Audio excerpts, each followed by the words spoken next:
That day will forever stick in my memory. It marked the pinnacle of humiliation and embarrassment in my life.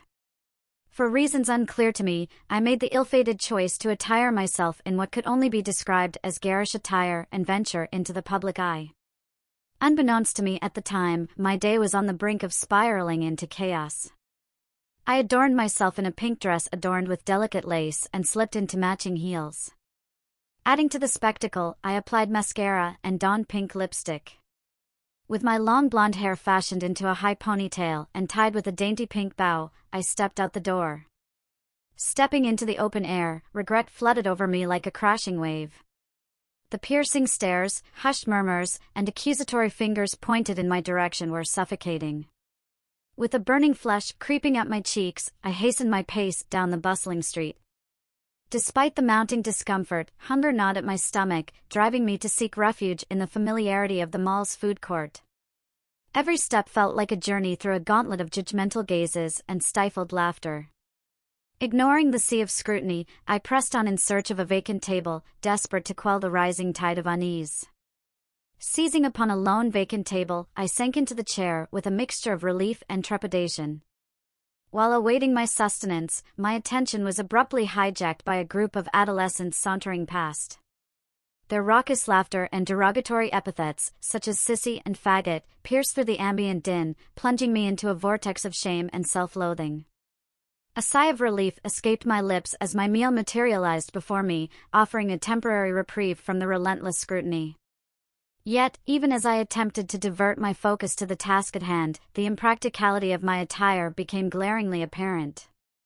The diminutive size of the utensils proved to be an unforeseen obstacle, rendering the simple act of dining a cumbersome ordeal.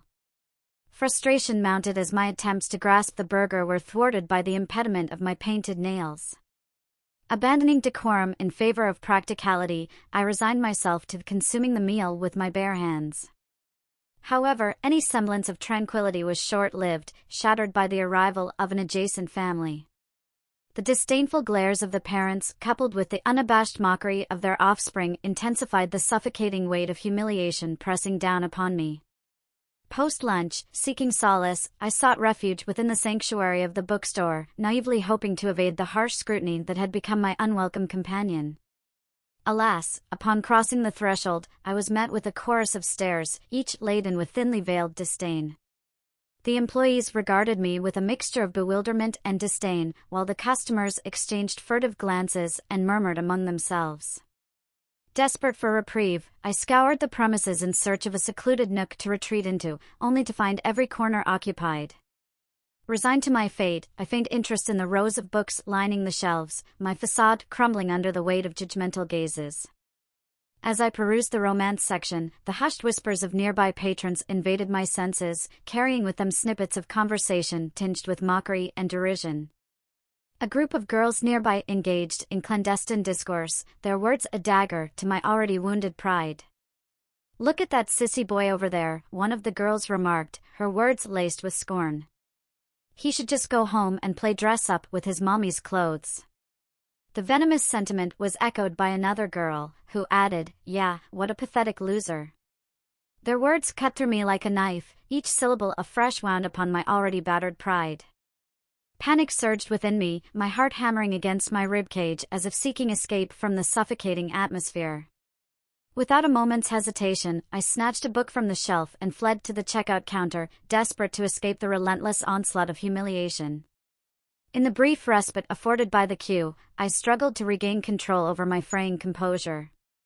Clinging to the threadbare hope that this was nothing more than a cruel figment of my imagination, I attempted to soothe my racing thoughts. However, the reality of the situation came crashing down upon me with brutal clarity as the cashier's inquiry pierced through the facade of denial. This was no dream. It was an all-too-real nightmare from which there was no waking. Exiting the store with haste, I dared not glance back, consumed by the fear of encountering further ridicule. The day had unfurled as a relentless parade of humiliation and shame, leaving an indelible mark upon my psyche. With a solemn oath, I pledged never to subject myself to such indignity again. Each step homeward was burdened by the weight of collective scorn, the echoes of disparagement reverberating in the recesses of my mind. The penetrating stares, the derisive laughter, the cutting epithets, each inflicted wound a testament to the folly of my ill-conceived venture. Yearning for the comfort of familiarity, I harbored fleeting hopes of erasing the day's travails with a simple act of cleansing, stripping away the facade of makeup, shedding the garb of humiliation. Yet, even as I entertained these futile fantasies, a harsh reality loomed on the horizon, casting a shadow over any semblance of respite. Today's ordeal would forever be etched into the fabric of my existence, a stark reminder of my vulnerability and folly. With grim determination, I resolved never to expose myself to such vulnerability again, lest I risk further tarnishing the fragile veneer of my self-worth. Upon arriving home, I wasted no time shedding the remnants of my misguided charade, vigorously scrubbing away the layers of makeup that had served as a facade. Clad in the comfort of familiar attire, I sought solace in the confines of my sanctuary, determined to banish the day's ordeal from my thoughts.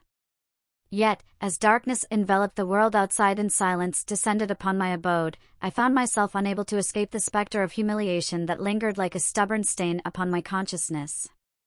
Each recollection served as a cruel reminder of my folly, tormenting me with its relentless grip.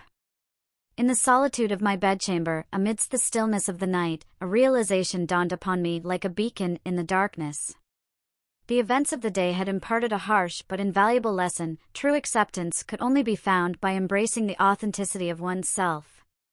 No amount of pretense or conformity could bridge the chasm between who I was and who I sought to be. With this epiphany came a sense of liberation, a newfound resolve to embrace my identity without reservation or apology. For in the crucible of humiliation, I had unearthed a profound truth, that acceptance, first and foremost, must begin within.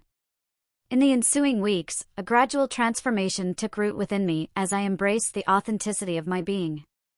No longer bound by the shackles of societal expectations, I relinquished the facade of conformity and embraced clothing that resonated with my true self, garments that imbued me with a sense of comfort and confidence. Moreover, I found the courage to assert myself in the face of adversity, refusing to cower beneath the weight of disparaging remarks or mistreatment. Though the journey towards self-acceptance was fraught with challenges, each step forward served to fortify my resolve. Despite the lingering gaze of onlookers and the whispers that trailed in their wake, I stood unwavering in my newfound sense of identity. Gradually, the sting of judgment began to lose its potency, overshadowed by the burgeoning sense of self-assurance that flourished within me. In hindsight, I am grateful for the crucible of humiliation that forged my path towards self-discovery. While the experience was undeniably harrowing, it served as a catalyst for growth, instilling within me a resilience that I never knew I possessed. For this invaluable lesson in self-acceptance, I am begrudgingly thankful, acknowledging that without the darkness, I would never have found the light.